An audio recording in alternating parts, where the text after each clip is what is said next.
हृदयाचे ठोके धावपडीने वाढवून देणाऱ्या मॅचमध्ये जिथे सर्वांनी हात वर्त केले, तिथे त्या एका गरीब घराण्यातून आलेल्या खेळाडूंनी टीमच्या विश्वासाला आणि टीमला जिवंत ठेवले. जिथे टीमचा स्कोर 100 रन पण पूर्ण करेल ही अपेक्षा नव्हती, तिथे त्यांनी टीमला 155 रनापर्यंत नेलं.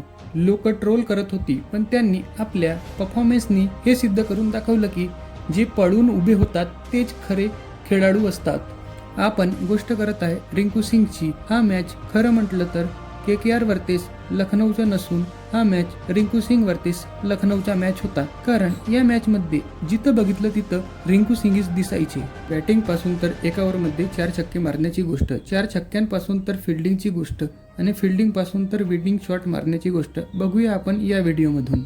काल रात्रीच्या मॅचमध्ये KKRने प्रथम बॅटिंग करून 11 ओव्हरमध्ये 5 विकेट गमावले होते. मोसिम खाननी ते 5 विकेट घेतले होते आणि असं वाटत होतं की KKRचा स्कोर 100 रन पण पूर्ण करेल नाही. पण त्यानंतर रिंकू सिंग बॅटिंग करायला आले. 43 बॉलमध्ये 40 रन बनवले. क्रिकेट एक्सपर्ट सर्व म्हणत होते की रिंकू सिंगनी स्लो पारी खेळली, पण त्यानंतर रिंकू सिंगनी असं केलं की टीमचा स्कोर 155 रनापर्यंत गेलं. हाच तो दिग्वेश राठी जो मागच्या वर्षी विकेट घेतल्यानंतर साइन करून सेलिब्रेशन करायचं, पण आज रिंकू सिंगनी त्याची चांगलीच खबर घेतली. त्याच्या 1 ओव्हरमध्ये 4 छक्के आणि 2 सिंगल घेऊन 26 रन बनवले आणि आपला सुद्धा स्कोर त्यांनी 51 बॉल 83 रन बनवून KKRला एका फायटिंग स्कोर पर्यंत पोहोचवलं. LSG बॅटिंग करायला आल्यावर सुद्धा जिथं बघितलं तिथं रिंकू सिंगच बघायला मिळाले. हिम्मत सिंगचा कॅच असो या ईडन मार्कमच्या बाउंड्री लाईनवर कॅच, टीमचे 2 रन वाचवणे असो या डाय मारून चौका वाचवणे असो, सर्व काम रिंकू सिंगच करत दिसले. कालच्या मॅचमध्ये रिंकू सिंगनी एकूण 5 कॅच पकडले. मागील 2 मॅचांमधून त्यांचा परफॉर्मन्स बघून असं वाटत आहे की ते आपल्या पुराण्या फॉर्ममध्ये आले. कारण की मागील 2 वर्षांमध्ये ते इंस्टाग्रामवरच्या रील्स आणि वैयक्तिक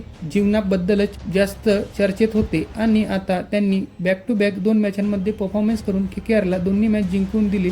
तर असं वाटायला लागलं की ते आपल्या पुराण्या फॉर्ममध्ये आले आणि टीम इंडियामधली आपली दावेदारी सुद्धा खूप मजबूत केली. म्हणून ते म्हणतात ना, स्वतःच्या मनाचं झालं तर चांगलं आणि भगवानाच्या मनाचं झालं तर ते खूपच चांगलं. कालच्या मॅचमध्ये रिंकू सिंगची होणारी बायको सुद्धा मॅच बघायला आली होती आणि ते सुद्धा ही परफॉर्मन्स बघून खूप इमोशनल झाली. ही मॅच जिंकून KKR 8व्या क्रमांकाला गेली आणि आज IPL मध्ये दिल्ली वर्सेस रॉयल चॅलेंजर्स बँगलोरचा सामना आहे. बघू रात्रीला कोण जिंकते तर, आणि भेटू एक नवीन व्हिडिओ सोबत.